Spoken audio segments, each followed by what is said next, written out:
औज़ुबिल्लाहि मिनश्शैतानिर्रजीम बिस्मिल्लाहिर्रहमानिर्रहीम वल अस्र इन्नल इंसान लफ़ी खुस्र इल्लल्लज़ीना आमनू व आमिलुस्सालिहाति व तवासौ बिल हक़ व तवासौ बिस्सब्र सदक़ल्लाहुल अज़ीम। रब्बी इश्रह ली सदरी व यस्सिर ली अमरी वहलुल उक़दतम मिन लिसानी यफ़क़हू क़ौली। अज़ीज़ साथियों, अस्सलामु अलैकुम व रहमतुल्लाहि व बरकातुहू। आज के इस दर्स के मौके पर हम सूरह असर पर गौर व फिक्र करेंगे। गो कि इससे पहले भी हमने कई मरतबा सूरह असर पर वीडियो बना चुके हैं, लेकिन कुरान के मज़ामीन वो मज़ामीन होते हैं कि जिसका बयान कभी ख़त्म नहीं होता। ये ऐसा दस्तरख़्वान है जिस पर खाने वाला कभी सैर नहीं होता। तो आज फिर एक नए पॉइंट से हम इस सूरत को देखने की कोशिश करते हैं। अगर हम देखें, सबसे पहली आयत जो अल्लाह ने बयान फरमाया कि ज़माने की कसम, दर हकीकत तमाम इंसानियत खसारे में। वल अस्र इन्नल इंसान लफ़ी खुस्र, तमाम इंसान जो है वो खसारे में है, नुकसान में है, टोटे में है। अब यहाँ पर हम गौर करें कि यहाँ पर अल्लाह ने कसम खाकर बात कही है और तमाम इंसानियत को मुखातिब कर कर कहा कि पूरी इंसानियत जो है वो खसारे में है।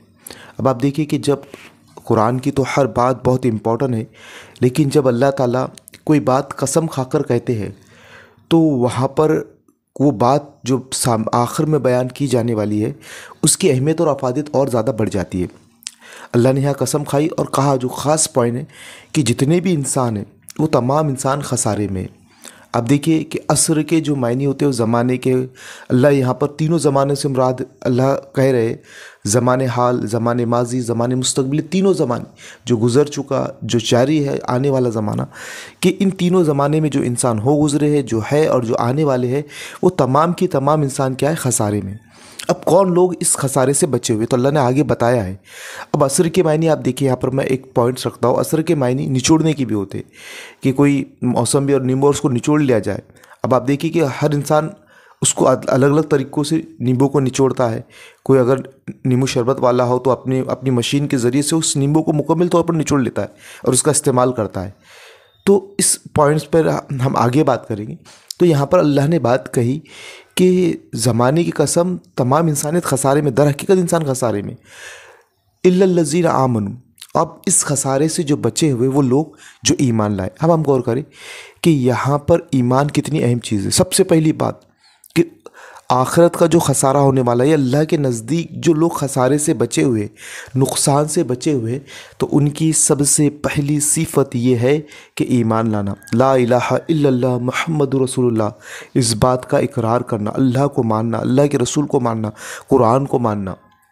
जो ईमान लाएंगे वो इस खसारे से बच जाएंगे। अब हम यहाँ समझ सकते हैं कि ईमान की दौलत कितनी अजीम दौलत है। असल में देखें कि आखिरत में जो कामयाबी का जो सबसे बड़ा पैमाना, सबसे पहला स्टेप अगर कोई है, सबसे पहला कदम कोई है तो वो ईमान है। ईमान के बगैर अगर कोई शख्स इस दुनिया से जाता है तो वो हमेशा हमेशा के लिए जहन्नम में दाखिल कर दिया जाएगा। हमेशा हमेशा के लिए वो जहन्नम में रहेगा। वो कामयाब नहीं हो सकता जब तक कि ईमान ना हो। दूसरी कंडीशन अल्लाह ने बयान में वो आमनू आमिलुस्सालिहाती, यानी हम देखें कि यहाँ पर हम गौर करें कि सिर्फ़ और सिर्फ ईमान लाने की वजह से इंसान आखिरत में नहीं बच पाएगा, कि ईमान ज़रूरी है, बग़ैर ईमान के कामयाबी नहीं। लेकिन साथ में वो आमिलुस्सालिहात कंपलसरी के तौर पर कि जो लोग नेक आमाल करेंगे वही लोग आखिरत के खसारे से, आखिरत के नुकसान से बच पाएंगे, या अल्लाह ने जो घाटा बयान किया उससे बच पाएंगे। नेक आमाल, ईमान जब है तो नेक आमाल भी ज़रूरी है। अब आखिरत में अल्लाह ने एक पैमाना दे दिया कि जिसकी नेकियों का पल्ला भारी होगा वो दिल पसंद ऐश में होगा, और जिसकी नेकियों का पल्ला हल्का होगा वो भड़कती हुई आग में डाल दिया जाएगा। यानी नेक आमाल को हम एक मुसलसल करते रहना चाहिए। जो भी नेक आमाल, कुरान की तिलावत, नमाज़ों की पाबंदी, नवाफिल की पाबंदी, अच्छे से लोगों के साथ बर्ताव, ये जो भी नेक, अल्लाह की राह में ख़र्च, हक़ की बात बताना, बहुत सारी चीज़ें जितने हम नेक आमाल कर सकते हैं, हमें नेक आमाल करने की ज़रूरत है, क्योंकि यही नेक आमाल हमारी आखिरत की करेंसी है। इन नेक आमाल से, ईमान और नेक आमाल की वजह से एक ऐसी ज़िंदगी हमको मिलने वाली है जो कभी ख़त्म होने वाली नहीं। तो अल्लाह ने दूसरी कंडीशन बताई कि यहाँ पर आप देखिए कि कोई शख्स अगर ईमान लाता है और नेक आमाल करता है तो वो कामयाब हो जाएगा, नहीं। आगे अल्लाह ने बयान फरमाया आमनू व आमिलुस्सालिहाती व तवासौ बिल हक़, अब यहाँ पर देखिए, अब ये काम देखिए जो हक की नसीहत करते हैं। अब हम देखें हक की नसीहत करना, हक की नसीहत करना क्या है? इस्लाम हक है, कुरान हक है, इसकी नसीहत लोगों को करना। जो लोग इस्लाम से दूर हो गए, जिनके अंदर नेक आमाल नहीं है, जो अल्लाह से दूर हो चुके हैं, उनको इस्लाम की तरफ लाना, अल्लाह की तरफ लाना। और सबसे बड़ी हक की नसीहत ये है कि वो जो लोग इस किताब से नावाकिफ़ है, जो लोग अल्लाह के दीन से नावाकिफ़ है, उन तक अल्लाह के दीन को पहुँचाना, उन तक कुरान की बात पहुँचाना, उन तक कुरान पहुँचाना। ये कुरान, अल्लाह ने कुरान को हक कहा, ये हक दूसरों तक पहुँचाना। जो इस हक से नावाकिफ़ है, ये हक उन तक पहुँचाना, ये हक की नसीहत करना है। अब आप देखिए कि ये हक की नसीहत करना, ये नेकी की तलकीन करना, ये हम देखें कि इसके बगैर कामयाबी नहीं। हम देखें सूरह अराफ में अल्लाह ने जो हफ्ते वालों का जो वाक़या बयान किया है, अगर हम उस वाक़े पर गौर करें, अल्लाह ने वाक़या बयान किया कि अल्लाह ने कहा कि जब अल्लाह ने मना किया तो मछलियाँ पकड़ने से, तो 3 ग्रोह वहाँ पर बन गए कि तुम हफ्ते के दिन मछलियाँ ना पकड़ो। तो अल्लाह ने आजमाइश लेने के लिए उस दिन मछलियाँ ज़्यादा आती थी, तो एक ग्रोह ने क्या किया कि खुल्लम खुल्ला अल्लाह ताला की नाफरमानी करने लगे। दूसरा ग्रोह वो था जो अल्लाह ताला की नाफरमानी नहीं करते थे, लेकिन दूसरों को रोकते भी नहीं थे कि अल्लाह की नाफरमानी ना किया जाए।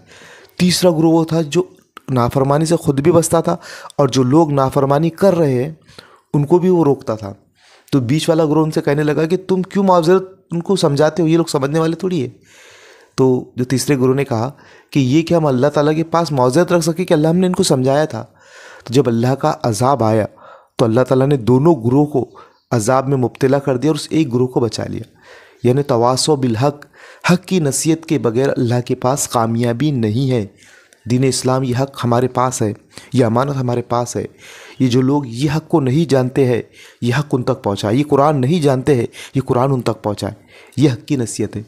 वो तवासो बिल हक, वो तवासो बिस सब्र, और सब्र की तलकीन करना।